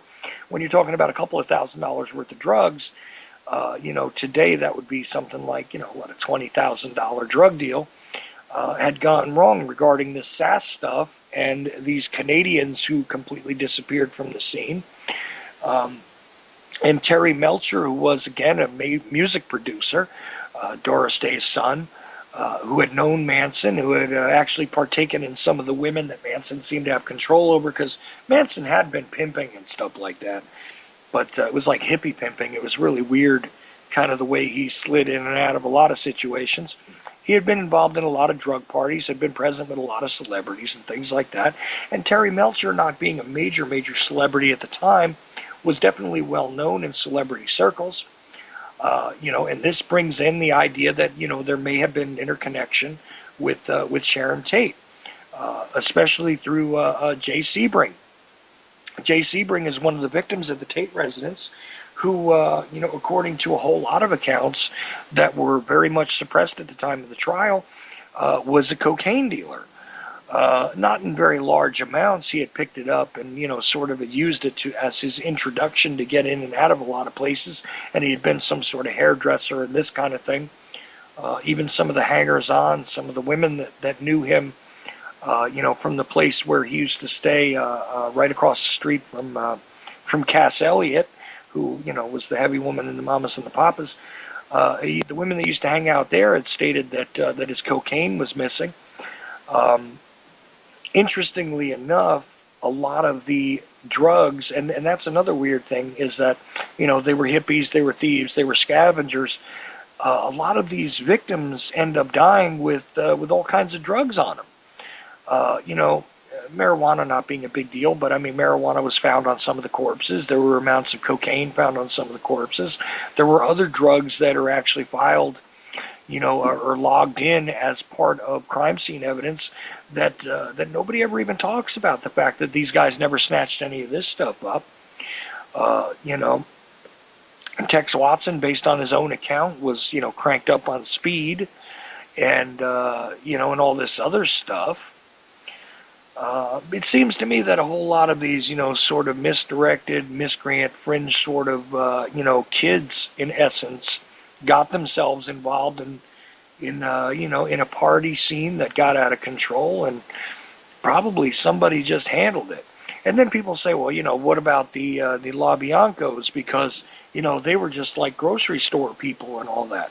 A lot of people don't know that at the time, Lino LaBianco's phone was tapped by the FBI. They were looking into him for various gambling offenses. He owed money to organized criminals and stuff like that. Rosemary LaBianco had been somebody who was involved in making a whole lot of money really quickly in stock trading, which was interesting. But Lino had been all sorts of tied to all these underworld figures in a gambling sense. He owed a lot of debt, gambling-wise, and there were also drugs, interesting street drugs found at the LaBianco murder scene. And gee, this has nothing to do with anything. There's all these people that have all these sort of street drugs, illicit street drugs that are all over the place, and that's got no connection to anything, right? You find it missing from certain places and present in other places as if it's being planted, and nobody ever followed up, the drug angle. Nobody ever bothered to follow any of that up because we had this official nonsense, this was the apocalyptic race war, that Manson, was receiving messages from his Beatles records. Meanwhile, the only interesting thing that I can tell you firsthand that comes from Manson, and I don't know if he ever said this in any interviews that were ever publicized anywhere else, but he wasn't really a big fan of the Beatles. That's the only interesting thing that I gleaned from talking to him. Okay? So anyway, he wasn't a big fan of the Beatles, but yet he's getting secret messages from the Beatles. They're the four horsemen of the apocalypse. These shields that they're supposed to be carrying on their chests or guitars. It's all linked to Revelations and Revolution number 9 and all this other crazy stuff. And the racial angle comes from, Blackbird and all this other. This is nonsense, which I don't even know how people ever accepted it as, the logic behind what occurred here. In a practical sense, we have another situation where a very poorly mounted defense was, a very poorly mounted defense for a virtually indigent, person was had once again, except this time there's, more than one person. There's Manson and his other co-defendants. And, and a guy basically got the death penalty for not having been at a murder scene. Because he supposedly had great influence and control over his followers, who were slowly but surely shedding away from the core. And, after an interaction with,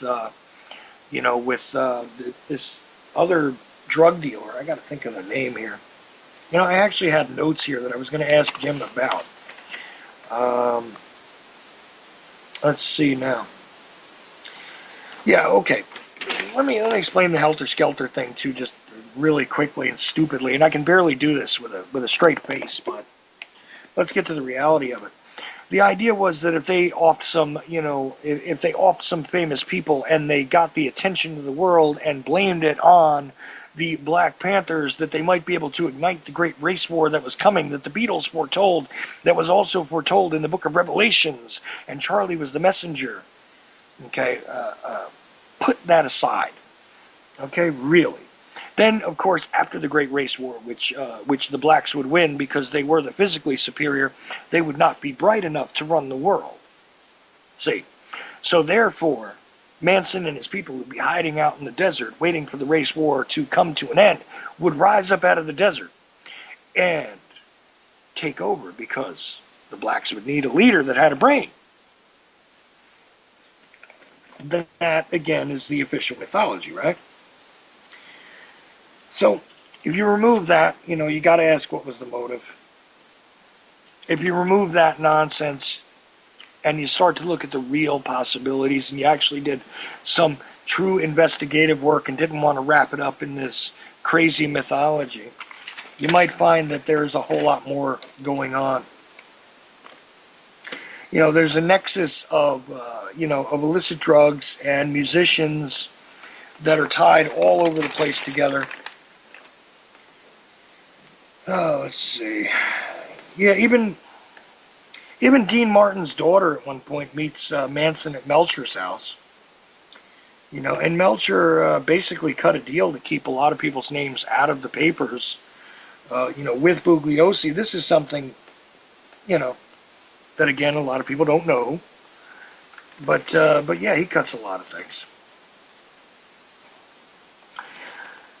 Yeah, so this ties all back to, though, the fact that you got him moving him and his followers around because Manson had thought at one point that he might have killed a Black Panther. There was this drug dealer named, his last name was Crow. And this guy had been killed, after a drug deal had gone wrong by people that were connected to Manson. And I think that's one of the murders that they reference to him being convicted of outside of the LaBianco Tate murders that are most well known, right? But Crow was killed, and Manson thought that him and his followers would be attacked by Black Panthers who wanted to get back at them. Because somehow or other he got the idea that this guy was a Black Panther, which he wasn't. He was black, but not a Panther. But anyway, let's see here. Yeah, see, this is where the writing on the walls comes from, too, and I'm looking at notes now that I was going to ask Eugenio about.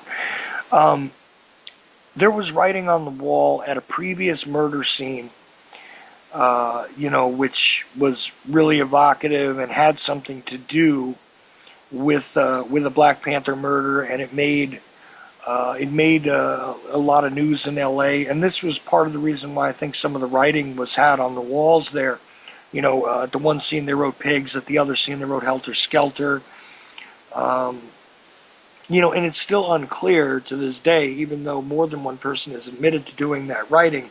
This is one of the more striking hallmarks of the crime, allegedly. People like Krenwinkel and Watson definitely belong in prison. They were definitely involved in the forensics back it up. Their own statements back it up. The statements of everybody else, back it up. They're individuals who definitely belong in prison, and need to die there or need to have been executed. But the rest of the individuals that are convicted here. Oh, let's see. Oh yeah, and I took note of another book I have to get on my. There's a book that you can't actually get in this country, which I'm going to have to try and get my hands on. It's called The Manson File by Nicholas Schreck, because I want to get more into some of the other work of other authors on this case. And of course, Diogenio is not mainly focused with the Manson thing, but I wanted to get his take on it in this hour, and I'm still not seeing my messages being returned. So I don't know, maybe there's a technical issue out there. He is in California, maybe he just misunderstood the time. But it is what it is, I guess. So anyway, Reclaiming Parkland you can find at feralhouse.com. I think I dropped a link for that already. I wrote a shorter thing, and I don't think I'm going to read this. I wrote a shorter. There were various versions of that letter to the editor, the op-ed piece that I had wrote and put out there regarding this. Essentially saying that Bugliosi is just, a media figure who is not designed to bring us the truth, but has somehow been put up as an arbiter of the truth, and somebody who was in support of justice and all these other things. I think it's extremely noteworthy for people to understand that the guy was, again, indicted for perjury on various counts in the Manson case alone, attempted to capitalize on his notoriety, but couldn't even get himself elected as the district attorney of Los Angeles. He was an assistant DA, for the Manson case, but he tried to get himself elected as the DA of Los Angeles County. That didn't work out. Then he tried to get himself elected as the Attorney General in California. That didn't work out because of the milkman scandal. I'm sure if you just look up Bugliosi milkman scandal, you'll get a flavor for the harassment and dirty tricks that Bugliosi played regarding that whole situation. And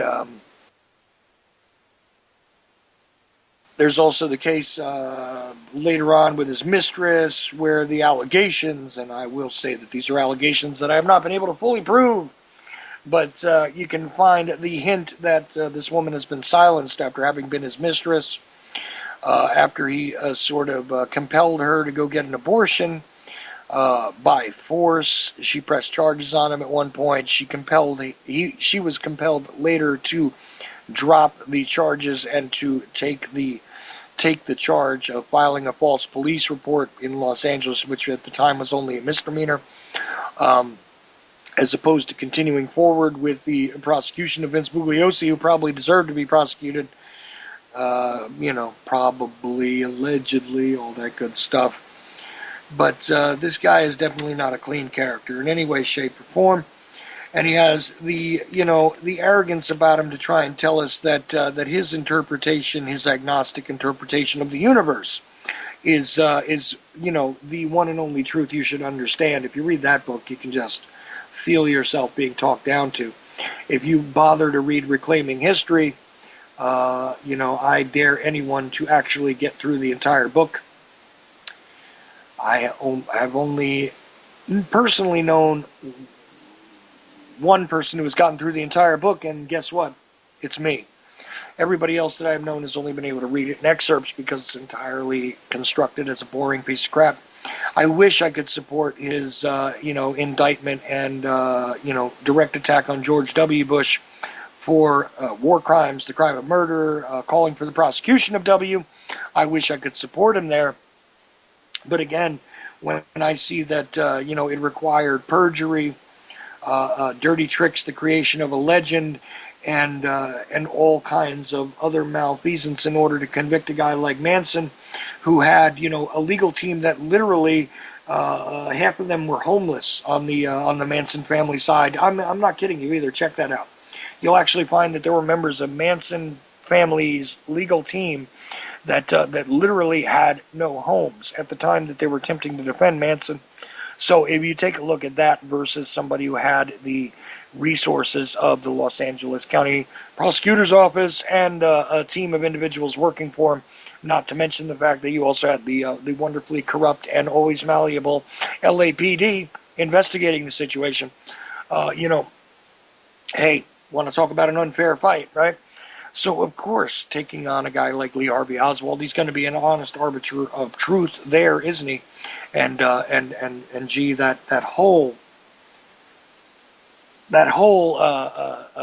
mock trial that they did for Oswald, which ended up airing in this country on Showtime, which was made into something on the Weekend Television Network or whatever in London, which was later released as a DVD. Of course, that wonderful trial where he took on Jerry Spence of all people, who was completely ill prepared, and Bugliosi could use pictures of evidence instead of the actual evidence, and they only had a very short selection of individuals to bring up as witnesses and things like that, and most of them were prosecutorial witnesses. Yeah, there was all kinds of fairness had in that mock TV trial that one should take so very seriously, that he had to create this 2,000 page illusion to sell to the American public. I will grant him this, though. He's made a fortune as a writer, despite being, in my opinion, minimally talented. The most interesting read of all of his books would have to be Helter Skelter, and of course I would credit that to Kurt Gentry as opposed to Vince Bugliosi. And I already know and have already been through this more than once, attempting to contact Mr. Bugliosi so that he could discuss any of this with me at all. And I'll tell you what, he absolutely and wholeheartedly refuses to even exchange pleasantries with yours truly. But I don't feel too bad. I mean, after all, Dr. Roger Remington attempted for quite a long time to simply have him address his 53 rock-solid facts regarding why the JFK assassination was the result of a lone nut's actions. And Dr. Remington, who is retired from Aquinas College, could not get Mr. Bugliosi to engage him in the conversation, although he did actually return Dr. Remington's phone call. Remington got a phone call back. I can't even get that. Bugliosi never wants to deal with anybody who's going to confront him with any sort of real evidence. We saw that illustrated by Jesse Ventura, who of course didn't present any real evidence either. But of course, if you even question a guy like Bugliosi, he can't handle the heat at all. This is why they only wheeled him out on the Fox network during the 50th anniversary, and wonderful, fair and balanced platforms like that, where a guy like this can actually stand up and have that conversation. So, with the last 10 minutes I have here, like I said, people, by all means, if you want to call in, 718-717-8296, and we can talk about this or anything else you want. If not, I'll be off the air shortly, and gee, I'd love to know what happened to Jim DiEugenio tonight, because he's just a no-show. I wonder if it has anything to do with the fact that a couple of years back, before I had this radio show, I was supposed to write an article for Mr. DiEugenio for the CTKA website, and I did not complete it because I had personal tragedies which intervened and could no longer get my focus around the issue of Cuban exiles and George de Mohrenschildt and things like this, which were not as important to me as the fact that first my wife and then my best friend passed away in a very short window of time. And I personally, after agreeing to do the article for him, then had to recuse myself from doing so. I hope that his treatment of not showing up, completely tonight didn't have something to do with that. He did agree to show up tonight via email, and was supposed to be in contact with me via Skype during this time.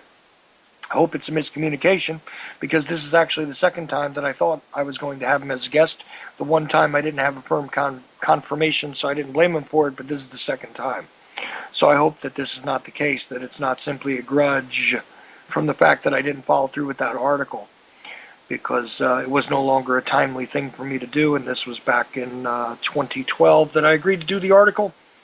And I'm a very slow-paced writer, and I did fail to do so, but I told him why, and I told him that I wasn't going to complete it. I didn't leave him hanging. I do feel as though I've been left hanging tonight, and I do hope it's just simply a miscommunication, and not a little FU back at Ochelli here. But anyway, yeah, that's full disclosure, by the way. I mean, other than that, I really haven't had too much interaction with Mr. DiEugenio before. I was kind of looking forward to it, especially because it wasn't going to be on the JFK topic.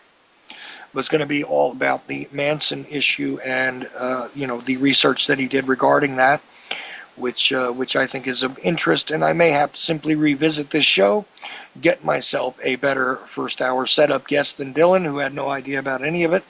And who knows, maybe I'll just bypass DiEugenio and go find myself somebody who's, maybe working on one of these other tough books, sort of telling the Manson story from another side without bending to the mythology that has been put out there via the Helter Skelter narrative.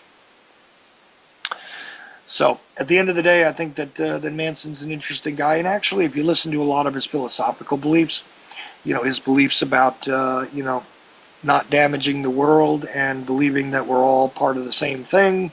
And if you don't take his commentary completely out of context, it's funny because he sort of has a lot of the same ideas that I hear many an alternative personality believing in regarding, the oneness of humanity and, and the need for togetherness and oneness as opposed to being a destructive element on the planet, being kind to animals, being kind to the planet. Very interesting. Of course, that is also tempered by a lot of these, outlandish statements that he makes. But you know what, man? You leave a guy in prison long enough, he's not going to stay very sane. Spent a lot of time in, in solitary confinement, spent a bunch of time in protective custody, was attacked most famously by individuals who wanted to light him on fire and all that kind of good stuff. And a guy who's been institutionalized most of his life, I can't expect him to be, firing on all cylinders at all times, especially at the age he's at now. And as I said,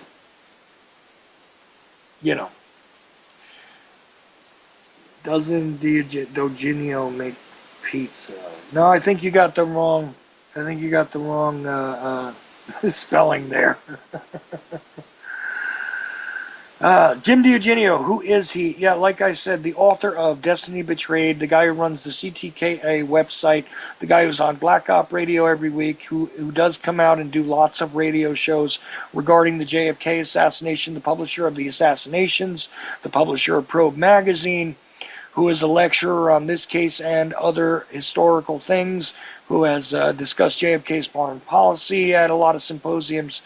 DiEugenio is a guy who's known around as a proponent of revisionist history, especially regarding the 60s, but in general is somebody who's actually kind of known if you look around for him. Not a pizza manufacturer. Okay, just answering the chat room there, which I wasn't going to do tonight, but in the last couple of minutes, why not? Anyway, if anybody wants to close out the show, make any final comments, go right ahead. 718-717-8296. Or if you're on my Skype list, I'll drop you right in. as I light up. Anyhow, so I do hope, though, that that Jim has not chosen to disregard, the obligation to show up on the show after agreeing to do so, based on the fact that I didn't complete that article for him some time ago. I hope that's not what it is. Really do. But now I'll be leery of promoting him ahead of time before he comes on. And, I did think it was strange that he was going to come on a Thursday, because most Thursdays he is on Black Op Radio, which you can find at blackopradio.com. It only broadcasts one day a week, which is Thursdays. And that's Len Osanik's site, who is a guy who is a champion of the LFletcherProuty.org website, as well as a guy who has been very much on the case of a guy named John McAdams, who had made news recently as a Marquette University guy. Okay, yeah, I did light something up. Yeah, that's right. But anyway, I do that a lot during my show. But this is what happens when people don't show up. I just have to sort of ramble on and push through. So hopefully I haven't bored you guys to death, and hopefully I haven't disappointed anybody. I have no idea why Eugenio did not show up. He did not respond to my Skype and does not appear to be online on Skype. Perhaps he had a technical issue. I hope that's what the case is. But if not, then whatever's whatever. So either way, I want to thank everybody who decided to tune in on a Thursday night with me. At any rate, although it was just mostly me babbling, I hope that some of this gave you a reason to think, gave you pause, to wonder a little bit about those that you assume are guilty based on the media's narratives. This is really what my point is, that, Hollywood tells you a story, the, alphabet agencies that produce projected TV shows, everything from CNN to CIA, they love to tell you stories about who's guilty, who's a criminal, who's a bad guy, as it were, out there in the public's mind. They're going to tell you all about who is the bad guy in society, who's actually convicted the crimes, but really you need to think for yourselves and examine all these things for yourselves. Don't ever take it for granted that they are correct. Don't ever take for granted that journalists, anybody who speaks to you from any media platform, including myself, is absolutely correct. Verify at all times. Don't trust or rely upon anybody's word. That's all I was trying to say here with the Charles Manson thing, and I figured attacking the idea that this guy was guilty of virtually anything other than being a fringe member of society who was on the outside of the musical culture, the Los Angeles area culture, as it were, the art world, the nexus of individuals that like to partake in all sort of pharmaceuticals. If he was anything more than that, I would be surprised. I don't think this guy was a cult leader. I don't think he was even worthy of the tremendous sort of subcultural phenomenon that he became, where to this day he is still an icon of rebellion in a lot of people's minds. I don't think that this is even something that should have happened, and I don't think he should be sitting in prison today. And I advise everybody to take that into consideration when they tell you all about who the bad guys are in society, who the bad guys are on this planet, who deserves to be in prison, who deserves to be put to death. The corrupt system is not working for us. It's working against a lot of us. And although you might not want to empathize with a guy like that, I certainly don't want to support a system that does put the wrong people behind bars, that puts the wrong people to death. The system is broken, and it has failed over and over again, and it's not a brand new thing. So, Los Angeles being the microcosm of all these sort of corruption structures, sort of being the exemplar of corruption, as far as I'm concerned, in American jurisprudence and law enforcement. That's the way it is. Webcam microphones up close. Webcam microphones up close.